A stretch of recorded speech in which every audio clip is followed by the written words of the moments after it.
Welcome to Shukla study point. आप सभी का स्वागत है आपके अपने YouTube channel Shukla study point में। मैं शिवम शुक्ला आप सभी दोस्तों का हार्दिक स्वागत करता हूं।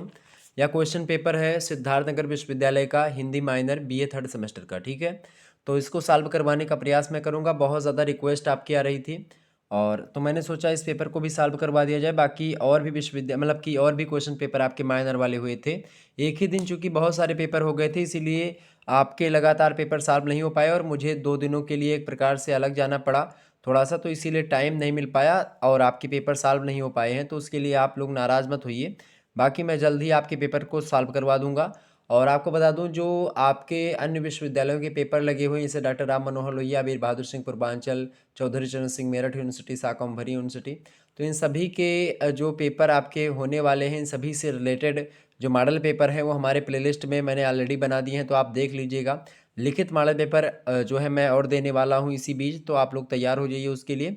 बाकी जो प्लेलिस्ट में वीडियोस जो मॉडल पेपर आपके या फिर क्वेश्चन पेपर विभिन्न विश्वविद्यालयों के मैंने डाला है, उसको ज़रूर आप देख लिया करिए। ठीक है, चलिए हम चर्चा करते हैं। पहला प्रश्न आपसे पूछा गया था हिंदी माइनर का जो पेपर था उसमें क्या कि करुणा किस भाव से उत्पन्न होती भाई।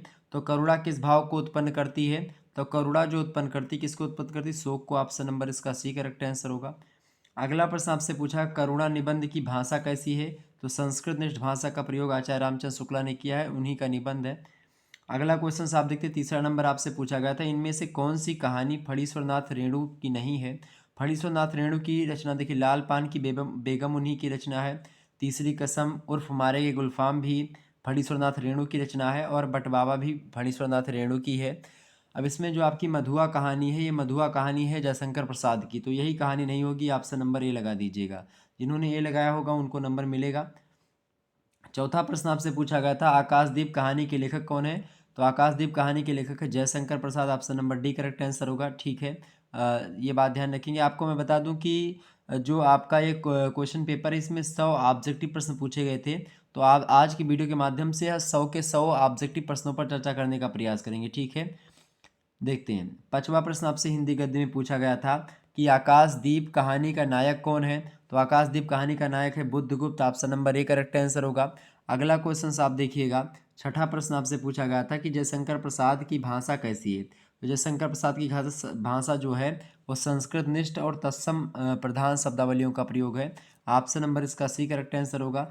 सातवां प्रश्न आपसे पूछा गया था कि आकाशदीप कहानी का वातावरण कैसा है। तो भाई जयशंकर प्रसाद जी ऐतिहासिक कहानी के लिए जाने जाते हैं, तो ऑप्शन नंबर ए लगा दीजिए। ऐतिहासिक कहानी आकाशदीप कहानी का धरातल है।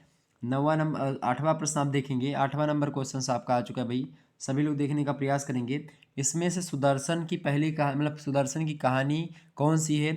देखें तो आपकी जो है पाजेब जैनेन्द्र कुमार की कहानी है, आंधी जयशंकर प्रसाद की है, कफन प्रेमचंद की है, हार की जीत कहानी जो है ये सुदर्शन की कहानी है। आपने बचपन में इस कहानी को पढ़ा होगा। ठीक है, कक्षा 6 में शायद या 7 में है आपके। अगला प्रश्न आप देखते हैं, बाबा भारती को देख करके आनंद होता था। बाबा भारती को क्या देख करके आनंद मिलता था। तो बाबा भारती ने घोड़ा जो है जियाया हुआ था। उस घोड़े का नाम था सुल्तान। बाद में खड़क सिंह जो होता है घोड़े को देख करके एकदम से ललचा जाता है, वो भी मांगने का प्रयास करता है। वो बाद में झूठ बोलता है, अपाहिज बन करके आता है। चले, बाबा भारती को क्या देख करके आनंद होता है भाई, वो जो है घोड़ा देख करके, अपना घोड़ा, उसका नाम था Sultan. Option number D correct answer होगा। अगला क्वेश्चन आप देखेंगे, 10वां प्रश्न आपसे पूछा गया था हार की जीत कहानी में किसे सुल्तान की चाह थी भाई। तो खड़क सिंह को सुल्तान की चाह थी। खड़क सिंह एक डाकू था। अगला क्वेश्चन 11वां नंबर देखें, खड़क सिंह ने किस रूप में बाबा भारती को सहायता मतलब मांगी थी, किस रूप में। तो ये अपाहिज के रूप में गया था। Option number C correct answer होगा। 12वां क्वेश्चन आपसे पूछा जा रहा है कि खड़क सिंह ने अपने आप को किसका भाई कहा था। तो खड़क सिंह ने अपने आप को दुर्गा दत्त का भाई मतलब दुर्गा दत्त जो वैद्य थे उनका भाई बताया था। ऑप्शन नंबर इसका सी करेक्ट आंसर होगा। अगला क्वेश्चन आप देखते हैं, 13वां नंबर आपसे प्रश्न पूछा गया कि लोग किसी गरीब पर विश्वास नहीं करेंगे, हार की जीत कहानी में यह कथन किसका है। ये लास्ट में बाबा भारती कहते हैं। Option number A correct answer होगा। अगला क्वेश्चन आप देखिएगा, 14 नंबर आपसे प्रश्न पूछा गया कि खड़क सिंह कौन था। तो खड़क सिंह क्या था भाई, डाकू था। Option number C correct answer होगा।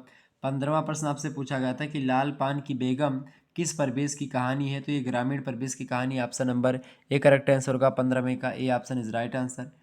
16वां क्वेश्चन आप सभी लोग देखेंगे, पूछा गया था कि लाल पान की बेगम कहानी में चंपिया बिरजू की कौन लगती है? तो चंपिया जो है ये बिरजू की कौन है भाई? ये बहन है चंपिया बिरजू की। Option number D correct answer होगा। 17वां क्वेश्चन से आप देखेंगे, लाल पान की बेगम गद्य की कौन सी विधा है? तो लाल पान की बेगम जो है ये कहानी विधा की रचना। Option number B correct answer होगा। फणीश्वरनाथ रेणु की रचना है। 18वां क्वेश्चन आप देखिएगा, इनमें से भारतेंदु हरिश्चंद्र की रचना कौन सी मतलब है? देखिए तो इनमें से जो अंधेर नगरी है ये भारतेंदु हरिश्चंद्र की रचना। Option number D correct answer होगा। 19वां प्रश्न आप देखते हैं, इनमें से कौन सा उपन्यास प्रेमचंद का नहीं है? तो कौन सा उपन्यास प्रेमचंद का नहीं भाई? देखें, गोदान, गबन, सेवा सदन, ये सब तीनों उपन्यास मुंशी प्रेमचंद के हैं, जबकि अपने अपने अजनबी जो उपन्यास है ये उपन्यास लिखा है अज्ञे ने। ऑप्शन नंबर इसका ए करेक्ट आंसर होगा। 20 नंबर आप प्रश्न देखेंगे, भारतेंदु के अनुसार भारतवर्ष की उन्नति का आधार क्या है? तो शिक्षा है। Option number A correct answer होगा। अगला क्वेश्चन आप देखें, 21 नंबर प्रश्न है कि रामचंद्र शुक्ला इनसे मतलब इनमें से क्या है? निबंधकार हैं या इतिहासकार हैं? तो आचार्य रामचंद्र शुक्ला निबंधकार भी हैं, इतिहासकार भी हैं। ऑप्शन नंबर सी लगा दीजिएगा, ए और बी दोनों करेक्ट आंसर होगा। अगला क्वेश्चन आपसे पूछा गया था 22 नंबर प्रश्न। 22 नंबर का करेक्ट आंसर क्या होगा भाई? सभी को पता होगा, 1850। प्रश्न है, भारतेंदु हरिश्चंद्र जी का जन्म कब हुआ था? तो 1850 में हुआ था। ऑप्शन नंबर ए लगा दीजिएगा। 23 नंबर आप प्रश्न देखेंगे सभी लोग, गिरे हुए मकान की नींव पर ही दूसरा मकान खड़ा होता है, यह कथन किसका है? यह कथन किसका है भाई? 23 नंबर का करेक्ट आंसर क्या होगा? ऑप्शन नंबर बी, यह कथन रोशन की माँ का है। अगला क्वेश्चन आप देखेंगे, 24 नंबर प्रश्न आपसे पूछा गया, उपन्यास सम्राट की संज्ञा किसे दी जाती है? तो मुंशी प्रेमचंद को ही उपन्यास सम्राट कहा जाता है, कहानी सम्राट भी कहा जाता है। 25 नंबर आप क्वेश्चंस देखेंगे, इस पुस्तक में मेरी अंतर यात्रा में पढ़ने वाले कुछ प्रदेश हैं, यात्रा के लिए निकलती रही है बुद्धि पर हृदय को साथ लेकर, यह कथन किसका है? यह कथन किसका है भाई? इस कथन को कहा है Acharya Ramchandra Shukla. Option number A correct answer होगा। अगला क्वेश्चन आप देखिएगा, 26 नंबर प्रश्न आपसे पूछा गया था।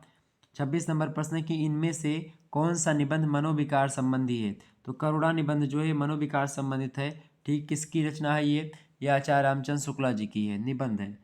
27 नंबर प्रश्न देखेंगे, इनमें से कौन सा ललित निबंधकार कहा जाता है? तो आचार्य हजारी प्रसाद द्विवेदी को ललित निबंधकार कहा जाता है। Option number C correct answer होगा 27 का। 28 नंबर आप प्रश्न देखेंगे, आलमगीर की उपाधि किसे मिली थी भाई? आलमगीर की उपाधि किसे मिली थी? फटाफट से बताने का प्रयास करेंगे। आलमगीर की उपाधि औरंगजेब को मिली थी। Option number C correct answer होगा। 29 नंबर प्रश्न आप देखेंगे, गबन उपन्यास में रमानाथ किसकी दुकान से गहने उधार लाया था? तो रमानाथ जो है ये गंगू सर्राफ की दुकान से गहने उधार लाया था। ऑप्शन नंबर इसका बी करेक्ट आंसर होगा। अगला क्वेश्चन आप देखिएगा, 30 नंबर आपसे प्रश्न पूछा गया, 30वां नंबर, कि औरंगजेब ने बीमार अवस्था में किस किले में आखिरी सांस ली थी भाई? तो ये अहमदनगर के किले में आखिरी सांस ली। Option number A correct answer होगा। 31 नंबर क्वेश्चन आपसे पूछा गया था कि मनुष्य की जिजीविषा का उल्लेख किसके निबंधों में बार बार मिलता है? तो किसके निबंधों में बार बार मिलता है भाई? तो मिलता है हजारी प्रसाद के निबंधों में। Option number B correct answer होगा। 32 नंबर आपसे क्वेश्चन पूछा गया था कि खड़क सिंह किस कहानी का पात्र है? तो खड़क सिंह जो है ये हार की जीत कहानी का पात्र है। Option number B correct answer होगा। 33 नंबर आप क्वेश्चन देखेंगे सभी लोग। 33 नंबर आपका प्रश्न है, करुणा का उल्टा क्या होता है भाई? तो करुणा का उल्टा देखिए, 33 नंबर जो प्रश्न है, करुणा अगर शुक्ला जी का जो देखें तो उसके अनुसार क्रोध जो होता है करुणा का उल्टा होता है, ये शुक्ला जी ने स्वयं कहा। Option number D correct answer होगा। अगला क्वेश्चन आप देखेंगे, 34 नंबर आपसे प्रश्न पूछा गया है, अंधेर नगरी में अंत में फांसी कौन चढ़ता है? तो राजा चढ़ते हैं, चूंकि कहा जो है आप देखते हैं बहुत सारा जो है अंधेर नगरी चौपट राजा टके शेर भाजी टके शेर खाजा गोवर्धन दास और कई सारा खेला होता है इसमें। ठीक है, बकरी मर जाती है उसकी वो आता है, ये सब आप लोग जानते हो कि छोटे मतलब बचपन में आपने ये कहानी पढ़ी होगी, बड़ी ज़बरदस्त है। 35 नंबर आप प्रश्न देखेंगे, दयानाथ की पत्नी का क्या नाम था? दयानाथ की पत्नी का क्या नाम था भाई? दयानाथ की पत्नी का नाम क्या था? दयानाथ की पत्नी का नाम था जागेश्वरी, इसमें से आपको दिया नहीं है। ठीक है, आगे बढ़ते हैं। अगला क्वेश्चन आप देखते हैं, 36 नंबर आपका प्रश्न आ चुका है। देखें, कौन अंधेर नगरी में नहीं रहना चाहता था? तो अंधेर नगरी में कौन नहीं रहना चाहता था भाई? 36 का करेक्ट आंसर होगा ऑप्शन नंबर सी, गोवर्धन दास जो है ये अंधेर नगरी में नहीं रहना चाहता था, क्योंकि वहाँ पर उसको भिक्षा नहीं मिलती थी, भोजन मतलब पेट भर का भोजन भी नहीं पाता था। Option number C correct answer होगा। 37 नंबर प्रश्न, नारायण दास को महंत ने किस ओर भेजा था? तो नारायण दास को पूरब की ओर और जो है गोवर्धन दास को पश्चिम की ओर महंत ने भेजा था भिक्षा के लिए। तो ऑप्शन नंबर इसका डी लगा दिए 37 का। 38 नंबर क्वेश्चन देखेंगे, टके सिर भाजी टके सिर खाजा या किस नगरी में घटित हुआ? तो ये अंधेर नगरी में घटित हुआ है, option number C correct answer होगा। 39 नंबर प्रश्न देखेंगे, पश्चिम दिशा की ओर महंत ने किसे भेजा था? तो गोवर्धन दास को भेजा था, option number A correct answer होगा। 40 नंबर आप क्वेश्चन देखेंगे, सीमा रेखा किसकी एकांकी है? तो सीमा रेखा किसकी एकांकी भाई फटाफट से बताएंगे। 40 नंबर का करेक्ट आंसर क्या होगा? बिल्कुल विष्णु प्रभाकर की एकांकी है, बी ऑप्शन। 41 नंबर आप प्रश्न देखेंगे, क्यों बच्चा इस नगरी का क्या नाम है? अंधेर नगरी नाटक में हलवाई से या किसने पूछा था? तो ये पूछा था गोवर्धन दास ने ही, option number A correct answer होगा 41 का। ठीक है,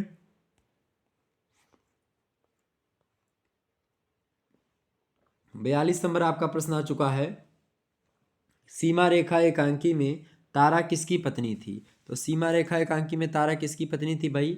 बताओ करेक्ट आंसर इसका क्या होगा? बिल्कुल ये लक्ष्मी चंद्र की पत्नी है, एकांकी मतलब सीमा रेखा एकांकी में तारा। अगला क्वेश्चन से आपका पूछा गया था, 43 नंबर प्रश्न है, सीमा रेखा एकांकी की विषय वस्तु किस प्रकार की है भाई? बताएं। सीमा रेखा एकांकी की जो विषय वस्तु है ये आपकी राजनीतिक विषय वस्तु है, ऑप्शन नंबर इसका डी लगा दीजिएगा। अगला क्वेश्चन देखेंगे, 44 नंबर प्रश्न, सीमा रेखा एकांकी में गोली कांड में कौन मारा जाता है? तो सीमा रेखा एकांकी में गोली कांड में अरविंद मारा जाता है, option number C correct answer होगा। अगला प्रश्न, सीमा रेखा में रोशन के मित्र का क्या नाम? रोशन देखें इसका पात्र आपका नहीं दिखाई पड़ता है, हालांकि ये प्रश्न आपका इनमें से डी भी लग सकता है। वैसे यहाँ पर इस प्रश्न को छोड़ दीजिएगा, 45 का।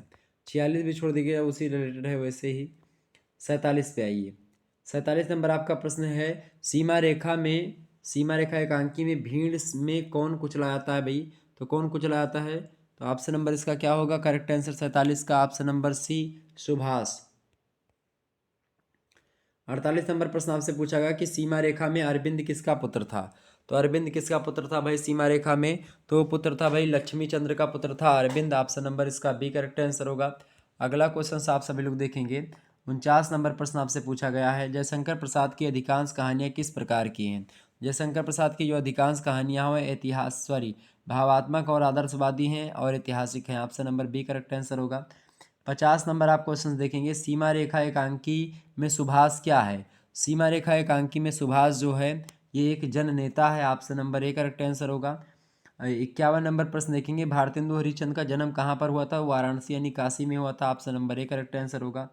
52 नंबर क्वेश्चन है कि इनमें से किस विद्या को गद्य की कसौटी कहा जाता है? किस विधा को गद्य की कसौटी कहा जाता है? निबंध को, और आचार्य रामचंद्र शुक्ला ने ही कहा है निबंध को। ठीक है, क्या कहा है? ये गद्य की कसौटी है। क्लियर। 53 नंबर प्रश्न आप देखिएगा, शरद चंद्र किस एकांकी का पात्र है? शरद चंद्र जो है ये सीमा रेखा एकांकी का पात्र है, option number C correct answer होगा। अगला प्रश्न 54 नंबर आप सभी लोग देखेंगे, 54 नंबर प्रश्न आपकी स्क्रीन पर आ चुका है।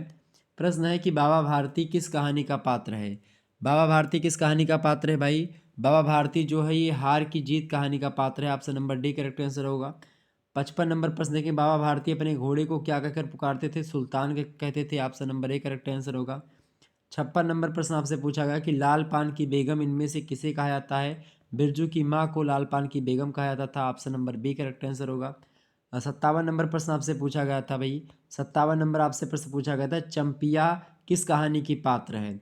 चंपिया जो है किस कहानी की पात्र है भाई? तो चंपिया जो है ये आपकी लाल पान की बेगम कहानी की पात्र है, option number C correct answer होगा। अगला क्वेश्चन आप देखेंगे, 58 नंबर प्रश्न आपसे आ चुका है कि बिरजू की माँ के आराध्य देव कौन थे? भोले बाबा जो थे वो यानी भगवान शंकर, ये बिरजू की माँ के आराध्य देव थे, option number B correct answer होगा। और 59 नंबर आप प्रश्न देखेंगे, आकाशदीप कहानी की प्रमुख स्त्री पात्र कौन है? तो चंपा जो है ये आकाशदीप कहानी की प्रमुख पात्र है। आकाशदीप कहानी को लिखा किसने है? जयशंकर प्रसाद ने। अगला क्वेश्चन आप देखेंगे, 60 नंबर प्रश्न है, चंपा का घर किस नदी के तट पर है भाई? चंपा का घर जो है वो जानवी नदी के तट पर है, option number B correct answer होगा। अगला क्वेश्चन आप देखिएगा, 61 नंबर क्वेश्चन आपकी स्क्रीन पर आ चुका है, भारतवर्ष उन्नत कैसे हो सकती है? एक निबंध है, इसमें हिंदुस्तानी लोगों की तुलना किससे की गई है? तो रेलगाड़ी से की गई है, option number B correct answer होगा। 62 नंबर क्वेश्चन आप देखेंगे, सबके जी में यही है कि पाला हमी पहले छू ले। सबके जी में क्या है? सबके जी में यही है कि पाला हमी पहले छू ले। यह किस रचना की पंक्ति है? यह किस रचना की पंक्ति भाई? यह आपकी पड़ेगी भारतवर्ष उन्नत कैसे हो सकती है निबंध की पंक्ति है, option number C correct answer होगा। अगला क्वेश्चन आप देखेंगे 63 नंबर आपका प्रश्न पूछा गया था कि लक्ष्मी का स्वागत एकांकी का प्रमुख पात्र कौन सा इनमें से। तो लक्ष्मी का स्वागत एकांकी के जो प्रमुख पात्र है वो रोशन है, option number A correct answer होगा। ठीक है, लक्ष्मी का स्वागत एकांकी किसकी है, उपेंद्र नाथ अस्क की है। ठीक है, आगे बढ़ते हैं। 64 नंबर प्रश्न आपका आ चुका है, लक्ष्मी का स्वागत किसकी रचना है। तो लक्ष्मी का स्वागत किसकी रचना है भाई, 64 नंबर का बिल्कुल Upendra Nath Ashk is right answer, D option correct answer होगा। ओके, आगे बढ़ते हैं। अगला क्वेश्चन आप देखेंगे 65 नंबर आपका प्रश्न है कि इनमें से कौन गद्य की लोकप्रिय विधा नहीं है। तो गद्य की लोकप्रिय विधा कौन सी, देखिए नाटक भी लोकप्रिय है, निबंध भी लोकप्रिय है, उपन्यास भी लोकप्रिय है, गीतिका भी लोकप्रिय नहीं है। Option number C correct answer होगा। अगला क्वेश्चन आपका 66 नंबर प्रश्न देखेंगे, गबन में जालपा, प्रश्न क्या है आपका, गबन में जालपा किस आभूषण की जिद करती है। तो चंद्रहार की जिद करती है, option number A correct answer होगा। अगला क्वेश्चन आप देखेंगे 67 नंबर प्रश्न है, इनमें से कौन सा निबंध हजारी प्रसाद द्विवेदी का नहीं है। देखिए लोभ और प्रीति जो है ये किसका निबंध है, लोभ और प्रीति जो निबंध है ये आचार्य रामचंद्र शुक्ला का निबंध है। तो ऑप्शन नंबर ए ही करेक्ट आंसर हो जाएगा। बाकी देवदारू निबंध, नाखून क्यों बढ़ते हैं, अशोक के फूल, ये सारे निबंध हजारी प्रसाद द्विवेदी के हैं। अगला क्वेश्चन 67 नंबर देखेंगे, औरंगजेब की आखिरी रात, ये भी एक निबंध है, इसके लेखक कौन है भाई, उपन्यास है। तो औरंगजेब की आखिरी रात इसके किसके लेखक है भाई, तो औरंगजेब की आखिरी रात इसको किसने लिखा है, इसको लिखने वाले जो विद्वान है उनका क्या नाम है, उनका नाम है Ram Kumar Verma, option number C correct answer होगा। अगला क्वेश्चन आप देखने का प्रयास करेंगे। अगला प्रश्न आपका आ चुका है 69 नंबर, लेकिन देवदारू है शानदार वृक्ष, यह कथन किसका है, हजारी प्रसाद द्विवेदी का, option number B correct answer होगा। 70 नंबर क्वेश्चन आप देखेंगे, हजारी प्रसाद द्विवेदी द्वारा लिखित निबंध इनमें से कौन सा है, अशोक के फूल उन्हीं का है, कुटज भी है, देवदारू भी है, ये सब है, ऑप्शन नंबर डी लगा दीजिएगा, उपयुक्त तो सभी। अगला प्रश्न 71 नंबर आप देखेंगे, प्रश्न है कि दुख की श्रेणी में प्रवृत्ति के विचार से करुणा का उल्टा क्रोध होता है। देखिए ये आपको यहीं पर दिया गया, करुणा का उल्टा पूछा गया था, आचार्य रामचंद्र शुक्ला का यही कथन है, ये ऑप्शन नंबर ए लगा दीजिएगा। अगला क्वेश्चन आप देखिएगा, अगला क्वेश्चन आपका आ चुका है 72 नंबर प्रश्न है, फणीश्वर नाथ रेणु किस कोटि के रचनाकार माने जाते हैं। फणीश्वर नाथ रेणु किस कोटि के रचनाकार माने जाते हैं भाई, तो ये माने जाते हैं आपके आंचलिक कहानीकार हैं, option number B correct answer होगा। अगला क्वेश्चन आप देखेंगे 73 नंबर प्रश्न आपके स्क्रीन पर आ चुका है, इनमें से कौन सा कहानी संग्रह जयशंकर प्रसाद का नहीं है।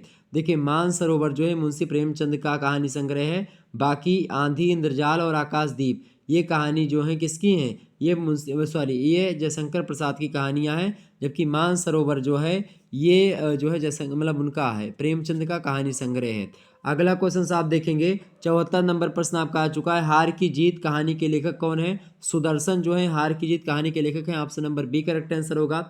75 नंबर क्वेश्चन देखेंगे, सीमा रेखा किस विधा की रचना है, तो एकांकी विधा की रचना सीमा रेखी, ऑप्शन नंबर इसका डी करेक्ट आंसर होगा। अगला क्वेश्चन आप देखेंगे 76 नंबर प्रश्न आपका आ चुका है, अभिनेता किस विधा का अनिवार्य तत्व है। तो अभिनेता जो है ये नाटक का अनिवार्य तत्व है, option number A correct answer होगा। 77 नंबर क्वेश्चन आप देखेंगे, जालपा की सखी का क्या नाम है, तो रतन नाम है, option number B correct answer होगा, ऑप्शन नंबर बी 77 का करेक्ट आंसर होगा। अगला क्वेश्चन आप देखने का प्रयास करेंगे, 78 नंबर क्वेश्चन आपकी स्क्रीन पर आ चुका है भाई, रमानाथ कलकत्ते में किसके यहाँ रहता था।